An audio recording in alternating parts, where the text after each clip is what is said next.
Thailand യാത്രയും കഴിഞ്ഞ് 2 മാസം കഴിഞ്ഞപ്പോഴാണ് ഞാൻ ഈ വീഡിയോസൊക്കെ ഒന്ന് കാണാൻ വേണ്ടിയിട്ട് എടുക്കുന്നത്. അപ്പം ഞാൻ കരുതി എന്തായാലും ഒന്ന് എഡിറ്റ് ചെയ്ത് ഇട്ടേക്കാം. ഇത് ഞങ്ങൾ തിരിച്ച് ബാങ്കോക്ക് എയർപോർട്ടിൽ നിന്ന് കൊച്ചിയിലേക്ക് വരുന്ന യാത്രയിലുള്ള കുറച്ച് ക്ലിപ്സാണ്. ഞങ്ങൾ ഫ്ലൈറ്റിലൊക്കെ കയറി, എന്നിട്ട് എയർ ഹോസ്റ്റസ് അവിടെ ബാഗും ക്യാബിനും ഒക്കെ അടയ്ക്കുന്നുണ്ടായിരുന്നു.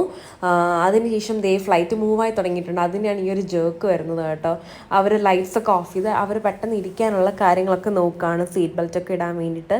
ഞാനിങ്ങനെ ഫ്രണ്ട് സീറ്റിലായതുകൊണ്ട് അവരിങ്ങനെ നന്നായിട്ട് കാണാൻ പറ്റുന്നുണ്ടായിരുന്നു കേട്ടോ. അവരെന്തൊക്കെയാണ് ചെയ്യുന്നതെന്നൊക്കെ ഇങ്ങനെ നോക്കിക്കൊണ്ടിരിക്കുകയായിരുന്നു. അവരെന്തൊക്കെയോ എഴുതുന്നൊക്കെ ഉണ്ടായിരുന്നു, എന്നെ സംഭവം അറിയത്തില്ല കേട്ടോ. ഈ വിഷ്വൽസ് ചരിയുന്നുണ്ട്. ഇവിടെ മുതലാണ് നമ്മൾ ഫ്ലൈറ്റ് പൊങ്ങി തുടങ്ങിയേക്കുന്നത്. ശരിക്കും ബാങ്കോക്ക് സിറ്റി രാത്രി കാണാൻ നല്ല ഭംഗിയാണ്. അതിപ്പം ഏത് സിറ്റി ആയാലും ഫ്ലൈറ്റിലിരുന്ന് രാത്രി നോക്കുമ്പോൾ നല്ല ഭംഗി തന്നെ ആയിരിക്കും. എനിക്കിതെന്തോ ഒരു പ്രത്യേക സൗന്ദര്യം തോന്നി. കുറച്ചുകൂടി ഫുൾ ലൈറ്റ്സാണ് എവിടെ തിരിഞ്ഞാലും. കണ്ടോ, ഒന്ന് ക്യാമറയിൽ സൂം ചെയ്തെടുത്തപ്പോൾ കണ്ട് അവരുടെ ആ ഒരു പാലമൊക്കെ നന്നായിട്ട് കാണാൻ പറ്റും. ഇതാണ്